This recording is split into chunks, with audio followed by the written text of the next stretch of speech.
ਸੋ ਸਭ ਤੋਂ ਵੱਡਾ ਇਸ ਸਾਲ ਦਾ ਟੌਪਿਕ ਜੀ ਉਹੀ ਹੈ ਕਿ ਜਿਹੜਾ ਦੱਸਿਆ ਸੀਗਾ ਕਿ ਲਾਜ਼ ਦੇ ਵਿੱਚ ਚੇਂਜ ਹੋਣੀ ਹੈ, ਸਿਸਟਮ ਜਿਹੜਾ ਇਹਨਾਂ ਨੇ ਸਾਰਾ ਚੇਂਜ ਕਰਨਾ ਕਿ 6 ਮਹੀਨਿਆਂ ਦੇ ਵਿੱਚ ਜਿਹੜਾ ਫੈਸਲਾ ਦੇਣਾ।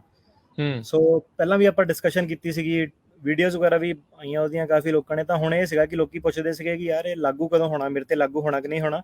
ਇਹ ਇੰਟਰਿਮ ਫਾਈਨਲ ਰੂਲ ਜਿਹੜਾ ਸੀਗਾ ਅਸਾਲਮ ਦਾ, ਜਿਹੜਾ ਵੇਟ ਟਾਈਮ ਉਹਨੂੰ ਘਟਾ ਦਿੰਦਾ ਕਿ 6 ਮਹੀਨੇ ਦੇ ਵਿੱਚ ਫੈਸਲਾ ਜਿਹੜਾ ਕੇਸ ਨਿਪਟਾ ਦੇਣਾ ਅਸਾਲਮ ਆਫਿਸ ਤੇ ਇਮੀਗ੍ਰੇਸ਼ਨ ਕੋਰਟ ਦੇ ਵਿੱਚ।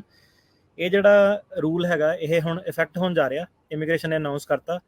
ਫੁੱਲੀ ਨਹੀਂ ਇਫੈਕਟ ਹੋਣਾ, ਕੁਝ ਹਿੱਸਿਆਂ 'ਚ ਇਫੈਕਟ ਹੋਊਗਾ, ਪਰ ਇਹ ਰੂਲ ਉਹਨਾਂ ਨੇ ਲਾਗੂ ਕਰਤਾ ਹੁਣ ਤੋਂ। ਠੀਕ ਹੈ।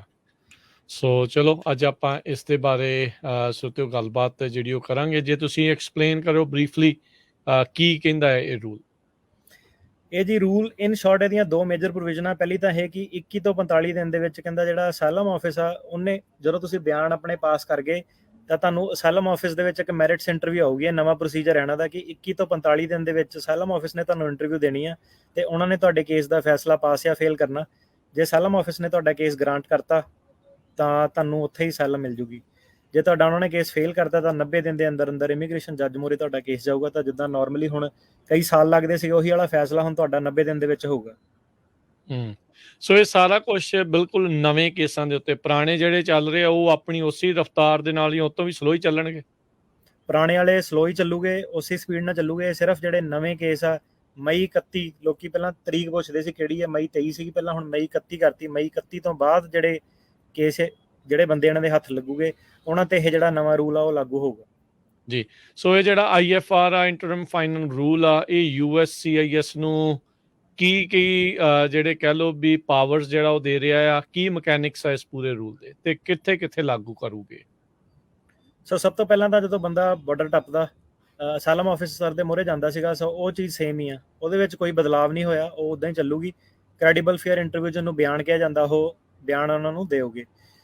ਜੇ ਬਿਆਨ ਇਹਦੇ ਫੇਲ ਹੋ ਜਾਂਦੇ ਆ ਤਾਂ ਫਿਰ ਇਹ ਇਮੀਗ੍ਰੇਸ਼ਨ ਜੱਜ ਮੂਹਰੇ ਰੈਫਰ ਕਰ ਦਿੱਤਾ ਜਾਂਦਾ ਸੀਗਾ ਤੇ ਇਮੀਗ੍ਰੇਸ਼ਨ ਜੱਜ ਜਿਹੜਾ ਸੀਗਾ ਇੱਕ ਮੌਕਾ ਉਹਨਾਂ ਨੂੰ ਜਿਹੜਾ ਸੀਗਾ ਹੋਰ ਮਿਲਦਾ ਸੀਗਾ, ਹੈ ਨਾ। ਸੋ ਅੱਜ ਦੀ ਡੇਟ ਦੇ ਵਿੱਚ ਕੀ ਸੀਗਾ ਕਿ ਜਦੋਂ ਬੰਦਾ ਆਪਣੇ ਬਿਆਨ ਪਾਸ ਕਰ ਜਾਂਦਾ ਸੀਗਾ ਤਾਂ ਉਹਨੂੰ ਇਮੀਗ੍ਰੇਸ਼ਨ ਜੱਜ ਮੂਹਰੇ ਰੈਫਰ ਕਰ ਦਿੱਤਾ ਜਾਂਦਾ ਸਿੱਧਾ ਹੀ। ਇਮੀਗ੍ਰੇਸ਼ਨ ਜੱਜ ਜਿਹੜਾ ਹੈਗਾ ਉਹ ਡਿਪਾਰਟਮੈਂਟ ਆਫ ਜਸਟਿਸ ਦੇ ਥੱਲੇ ਆਉਂਦਾ, ਜਿਹੜਾ ਕਿ ਇੱਕ executive office of immigration review EOIR ਕਹਿੰਦੇ ਆ, ਉਹਦੇ ਥੱਲੇ ਇਹ ਮਹਿਕਮੇ ਜਿਹੜੇ ਇਹ ਚੱਲਦੇ ਆ। ਤੇ ਹੁਣ ਜਿਹੜਾ ਪ੍ਰੋਸੈਸ ਚੇਂਜ ਹੋਣ ਜਾ ਰਿਹਾ ਉਹ ਇਹ ਚੇਂਜ ਹੋਣ ਜਾ ਰਿਹਾ ਕਿ ਜਦੋਂ ਬਿਆਨ ਬੰਦੇ ਦੇ ਪਾਸ ਹੋ ਗਏ ਉਹ ਡਿਪਾਰਟਮੈਂਟ ਆਫ ਜਸਟਿਸ ਦੇ ਥੱਲੇ ਨਹੀਂ ਜਾਊਗਾ, ਉਹ ਪਹਿਲਾਂ ਫਿਰ ਦੁਬਾਰਾ ਜਿਹੜਾ USCIS ਆ ਅਸਾਲਮ ਆਫਿਸਰ ਦੇ ਮੂਹਰੇ ਉਹਨੂੰ ਇੱਕ ਦੁਬਾਰਾ ਮੌਕਾ ਮਿਲੂਗਾ। ਤੇ ਮਈ 31 2022 ਇਹਨਾਂ ਨੇ ਤਰੀਕ ਰੱਖੀ ਆ ਤੇ ਉਹ ਕਹਿੰਦਾ ਕਿ ਜਿਹੜਾ ਮਈ 31 2022 ਤੋਂ ਬਾਅਦ ਹੁਣ ਜਿਹੜੇ ਬੰਦੇ ਆ ਰਹੇ ਆ ਉਹਨਾਂ ਦੇ ਵਿੱਚੋਂ ਦੀ ਫੇਜ਼ਸ ਦੇ ਵਿੱਚ ਇਹ ਚਲਾਉਗੇ। ਕਹਿਣ ਦਾ ਮਤਲਬ ਇਹ ਹੈ ਕਿ ਸਮਾਲ ਨੰਬਰ, ਮਤਲਬ ਇਹ ਨਹੀਂ ਕਿ ਹਰੇਕ ਬੰਦੇ ਨੂੰ ਉਹਨਾਂ ਨੇ 21 ਦਿਨ 45 ਦਿਨ 'ਚ ਉਹਨਾਂ ਨੇ ਤਰੀਕ ਦੇ ਦੇਣੀ ਆ।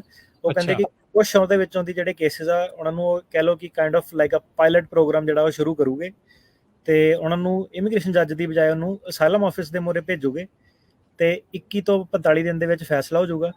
ਸੋ ਕਾਫੀ ਬੰਦਿਆਂ ਦੀ ਇਹਦੇ ਨਾਲ ਹੁਣ ਲੋਟਰੀ ਵੀ ਲੱਗ ਸਕਦੀ ਹੈ, ਸਪੈਸ਼ਲੀ ਉਹ ਵਾਲੇ ਲੋਕੀ ਜਿਹੜੇ ਸਤਰਕ ਆ, ਪ੍ਰੋਗਰਾਮ ਸਾਡਾ ਸੁਣਦੇ ਆ, ਜਿਨ੍ਹਾਂ ਨੂੰ ਪਤਾ ਬਿਆਨ ਕੀ ਆ, ਕਿੱਦਾਂ ਡਿਟੇਲਡ ਆਪਣੀ ਇੰਟਰਵਿਊ ਦੇ ਸਕਦੇ ਆ।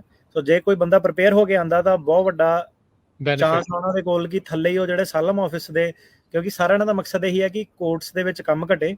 ਸੋ ਇੱਕ ਬੰਦੇ ਕੋਲ ਚਾਂਸ ਹੋਊਗਾ। ਸੋ ਜਿਹੜਾ ਸਿਆਣਾ ਬੰਦਾ ਆ ਰਿਹਾ, ਸਮਝਦਾਰ ਬੰਦਾ ਆ ਰਿਹਾ, ਬਿਆਨ ਆਪਣੇ ਦੇ ਸਕਦਾ, ਮੇਰੇ ਹਿਸਾਬ ਨਾਲ ਕਾਫੀ ਸਾਰੇ ਕੇਸ ਜਿਹੜੇ ਹੈਗਾ 21 ਤੋਂ 45 ਦਿਨ ਦੇ ਵਿੱਚ ਪਾਸ ਹੋ ਸਕਦੇ ਆ, ਜਿਹੜੀ ਕਿ ਮੇਰੇ ਹਿਸਾਬ ਨਾਲ ਕਈ ਲੋਕਾਂ ਲਈ ਕਾਫੀ ਖੁਸ਼ਖਬਰੀ ਹੋਊਗੀ, ਕਈ ਲੋਕਾਂ ਲਈ ਮਾੜੀ ਖਬਰ ਹੋਊਗੀ, ਕਿਉਂਕਿ ਇਨਫ ਟਾਈਮ ਨਹੀਂ ਹੈਗਾ ਅਟਰਨੀ ਨੂੰ ਹਾਇਰ ਕਰਨ ਦਾ, ਪੈਸੇ ਦੇਣ ਦਾ, ਕਿਉਂਕਿ ਬੰਦੇ ਪਹਿਲਾਂ ਹੀ ਪਿੱਛੋਂ ਦੀ ਏਜੰਟਾਂ ਨੂੰ ਹੋਰ ਪੈਸੇ ਪੂਹੇ ਲਾ ਕੇ ਆਏ ਹੁੰਦੇ ਆ, ਹੈ ਨਾ।